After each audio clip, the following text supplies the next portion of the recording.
As an entrepreneur, you are a master at wearing all the hats, balancing 1,000 moving pieces at one time. But there comes a point in everybody's journey where you realize that to continue your growth, you need to get help. And if you go back just a few years ago, that meant getting an office, hiring local employees, managing payroll, which of course added expenses, huge expenses to your business. But now everybody can leverage a highly skilled individual or team from across the globe with minimal management and very low costs, a virtual assistant. And today I'm going to show you how you can do that easily and effectively. What's up, Empire Builders? JT Franco here. And as most of you know, I'm just 7 days away from uprooting my entire life and heading to Asia until next year, 2019. And of course, all of that was made possible by my passive income businesses, my Amazon FBA business and this business here with Everyman's Empire. But even with those being relatively passive income, there's still a huge amount of daily tasks, administrative tasks, customer support kind of duties that need to be done for both businesses. And the only way I can manage all of that on the road is because of my awesome team of virtual assistants. Now, you can't just hire any VA and call it a day. You need to train them in your techniques and your business and exactly what you want to do. So I'm going to show you my entire process from hiring to training to managing and so forth. But first, to answer the big question, when is it time to get a VA? Now, when I talk to people ask me questions. They always wonder if they should get a VA right away, if they should wait, if it's even worth it. So to answer that question, we're gonna talk about the cash flow quadrant. Now, this is a diagram by Robert Kiyosaki. He wrote a whole book on it, but I'm gonna explain it really quickly. So pretty much on the left side of the quadrant, I'll write it in red. In the top left corner, we got E. Right? So E stands for employee. Now, these are the people that have a job, they work for somebody else, and that's how they make their money. And then on the bottom left side, this is where most private label entrepreneurs or actually just e-commerce guys are, is here, S. S stands for self-employed or solo. So self-employed, unlike E, you don't have a job, but you own a job. So that means every single aspect of what you do relies on you being there. So you might feel like you're very, it's passive income, you're generating passively. But really, if you were to leave for a month or 2 months, your business would drop because it relies solely on your existence. So that's the left side of the quadrant. Now, on the right side of the quadrant, we have the top B. B stands for business. Now, business means you have a team and a system that is making you money. Now, this is where we're trying to get, right? We're trying to go from E and S to B. And at the very bottom, we have investor, I. So investor, unlike B, where you have a team, you have employees and systems making you money, investors solely use their money to make them more money. Now, the goal is to get from the left side of the quadrant to the right side. So most people who are doing Amazon FBA, when they're starting out, they are going to be under S or both E and S if they still have their job, right? So to transition from S to B means you need to have a team where you can leave your business alone and you can just take off and it'll maintain itself. It'll keep on earning you money indefinitely without you needing to be there. So that is why having a team is important, but when is it right to have a team? The way I see it is that when the majority of your daily duties are not focused on growth and are only focused on maintenance, that's when it's time to get a team in place so that you can focus your mind on growing your business as opposed to just, administrative tasks. Now, a lot of people will say that a VA, it's a waste of money. I can do this all myself. If you want something done right, do it yourself. Right now, that's where you get stuck in the S, where you get stuck in self-employed, you get stuck in solopreneur, where you think that no one else can do your business as good as you can. But the truth of the matter is, if you learned it, right? You started with no knowledge to where you are right now. So if you can effectively teach that to a VA and manage them properly, they should be able to do your task just as well, if not better than you over time. So I don't see it as a money thing. I don't see it as if you're making a certain amount of money, then get a VA. It's more of a time thing, right? So I see it as if you're, say you're profiting, after all expenses, everything, you're profiting $1,000 a month, right? And a VA is gonna cost you maybe $500 a month. Most people wouldn't hire a VA because, hey, my VA is gonna make the same amount as I am, it's gonna take half of my income and it's gonna go to my VA. Well, the way I like to look at it is on the reverse side. Instead of spending money, look at it at the time, right? So if you're spending now 80 hours a week on your business, but the VA can make it so that you're spending 40 hours a week, then really you're not spending half of your profit. Well, you are, but don't look at it as you're spending half of your profit. Look at it as you're gaining half of your time back, right? You're not losing an expense. You're purchasing time is what you're doing. So if you're at that point where you can no longer grow your business effectively or as fast as you believe you can because you're spending too much time on the day-to-day kind of, menial duties, then that's when it's time to go out and get a VA and start scaling, start growing, get back on that growth path. Because if you're only making $1,000 a month profit and you're stuck there, it's time to do something bigger, right? Now, again, there's two sides to that. If your goal is $1,000 a month and that's all you want, you're happy with that, and you don't want to go any bigger, then okay. But if you're looking to get bigger than that, you're trying to get to 1 million, then yeah, you're gonna need a team in place. Now it's time to figure out how to hire and how to teach and how to manage. So how is by going to onlinejobs.ph. Now this is my favorite website for VAs. It's super simple to use. You just go on there, click post a job, and then write your description for your job. Then you'll get a bunch of people applying and you just gotta easily go through them. Most of the VAs there will have huge profiles that you can easily read through, see what they're good at, see what they're not, and they make it really easy to message and kind of go from there. But the thing about onlinejobs.ph is that there is a monthly fee to use it, to post a job. But once you really don't have to pay for it 1 month, right? Because once you find your assistant and you got them hired, then you can just cancel the subscription. If the time comes where you need to hire more or the first assistant didn't work out, you pay for another month and that's it. You don't really have to stick on long term for that. Another site you can use is Upwork. It's great as well. Onlinejobs.ph is just for the Philippines, but Upwork is worldwide, so there's more range of people there.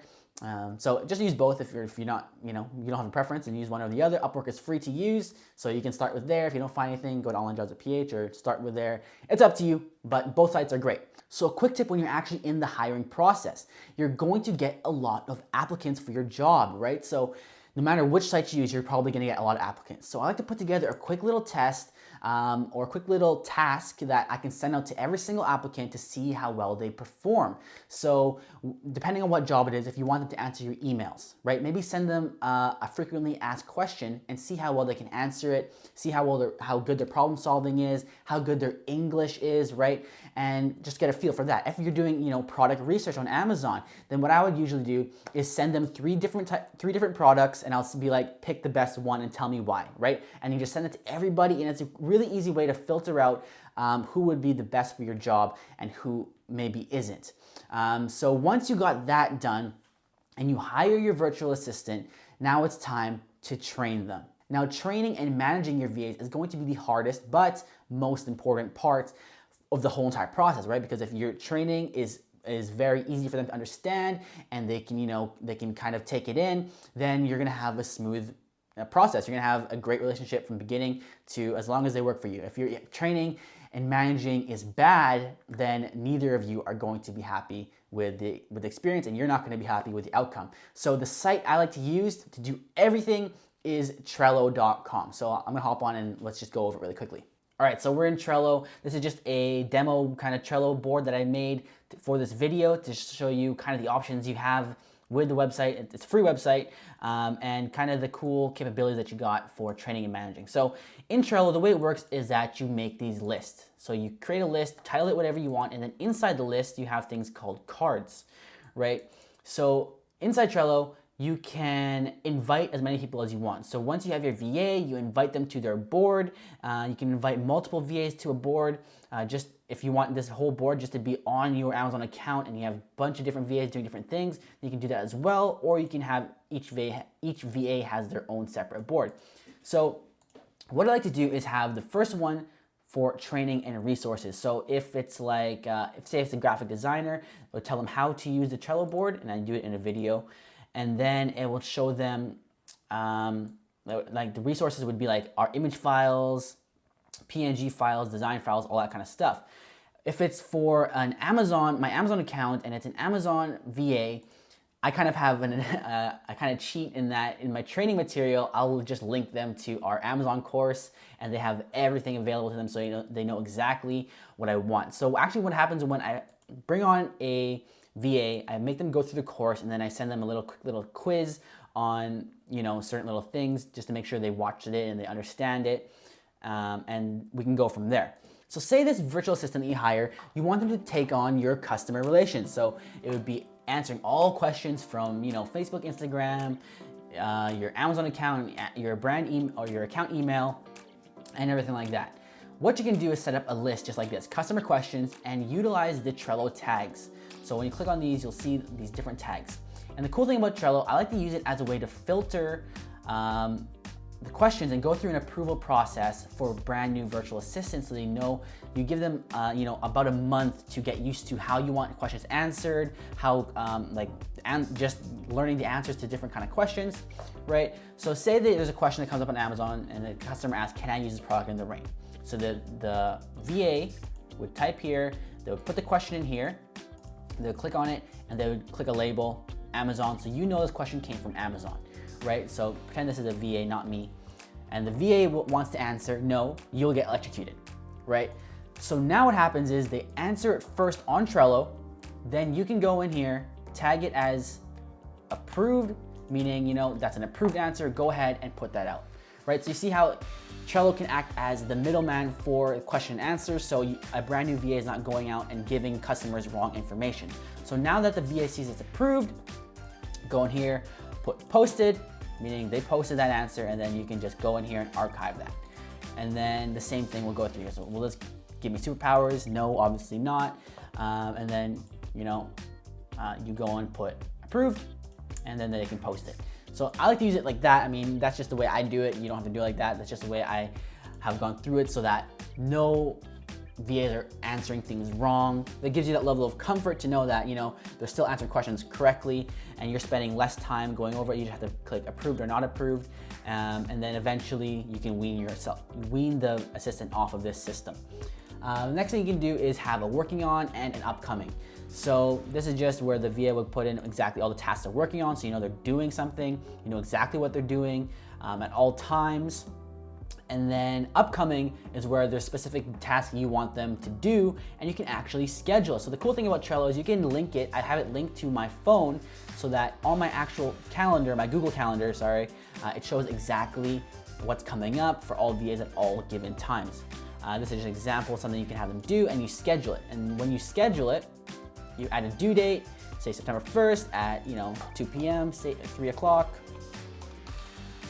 Save it, and the cool thing about this is that even though your VA is in a different time zone, Trello will automatically adjust it. So it's 3 o'clock for you. If that's, say, 2 a.m. for them, it'll say that on their thing. And you can go to calendar mode and you'll see it coming up, right? And then if they actually finish the task, check it off, go back to calendar, and you can see it's done. Now I'll have also something for random tasks where some things are not planned and just come up. It's like, hey, I need you to take care of this for me, and just put them in there. Now, another cool way to utilize virtual assistants is to have them do product research for you, or not even the research, but the tracking and the quotes. So say you're finding products, you have a VA finding products for you, they can put the products in here, and then instead of I-99 tracking it yourself, where you have to go in to Amazon, add it to your carts, and then put 999 quantity every single day at a certain time, you can have the VA do it for you. So when they come in here, all you gotta do is attach it, and then they attach the tracking chart, and you can go over there and work from there. You don't have to do it all yourself. And then from there, you can have them contact suppliers and get quotes. Because when you contact suppliers, you're obviously contacting a bunch of them at once. You can get the VA to do that initial contact and get them to do that manual labor of copy, paste every single supplier, and then they'll put out a nice spreadsheet of all the quotes that they got back on the pricing from each supplier. And then from there, you can go and pick the supplier that you think, or go in there and negotiate yourself with the supplier once the VA has it all done for you. So that's just a quick overview of what Trello can do. There's a lot of other stuff, but this is just kind of an overview of how I manage virtual assistants, how I can have that approval process so you're comfortable, so that you're not just throwing them right in the fire. You're both comfortable with they're happy with the easy learning experience, and you're happy with the easy training experience. Now, the last thing I want to mention about virtual assistants is something that most people kind of look at the wrong way, in my opinion, is the payment. Now, I said at the beginning, virtual assistants are relatively low cost, but that doesn't mean you should pay them dirt cheap, right? If you're trying to build a long-term relationship and you want both sides to be happy, you want them, of course, to work for you and give you results and be happy to work their hardest for you day in, day out, then pay them, right? Pay them well. Pay them, obviously you don't have to pay them $30 an hour, but pay them so that they are happy. They feel like they're earning a wage that's equal or more than what they're doing every single day, so that they're happy to work for you and they're happy when your business grows. Because at the end of the day, it's people that you're dealing with, and you're expecting to leverage their work to bring you to $1 million business. You shouldn't be skimping out when it comes to really eventually the most important part of your business, when you have multiple assistants doing multiple tasks. They should all be happy. But again, that's up to you. That's your prerogative, but that's just kind of my 2 cents on it. Oh, one more thing I forgot to mention when I was on Trello is that when you're sharing passwords, another cool site is LastPass. It's a Chrome extension where you can send assistants your passwords and logins without having them actually see it. So you both just download LastPass, and then you can easily share it with them without them having to see your password. So there's more security there. And once you get that, that connection with your assistant, you know exactly what you want, you know exactly what they need, then it's a great experience. You'll never want to go back to being a solopreneur ever again. It's one of the most exciting parts of business when you're expanding, you're growing, and you're getting a team. So I just want to make sure you guys are doing it the most effective way you can, the way I learned, at least through just trial and error and figuring out what works best. If you enjoy this, please let me know. And if this is way too far ahead and you're just starting out, then don't forget to go ahead into the description and join my free masterclass, where I teach you 3 really unique tips to kind of stand out and succeed in Amazon FBA in 2018 and future-proof yourself for 2019. So don't forget to register and pick the best time slot for you. If you have any more questions about virtual assistants, I can totally make a follow-up to this. This was a very basic overview kind of thing on how it all works and how I train and how I manage VAs on a day-to-day basis. But if there's more in-depth stuff that you would like me to cover, then just let me know. And I'll gladly answer your question or make a follow-up to this. So that's all for today, guys. I'm JT Franco, and I'll see you guys later.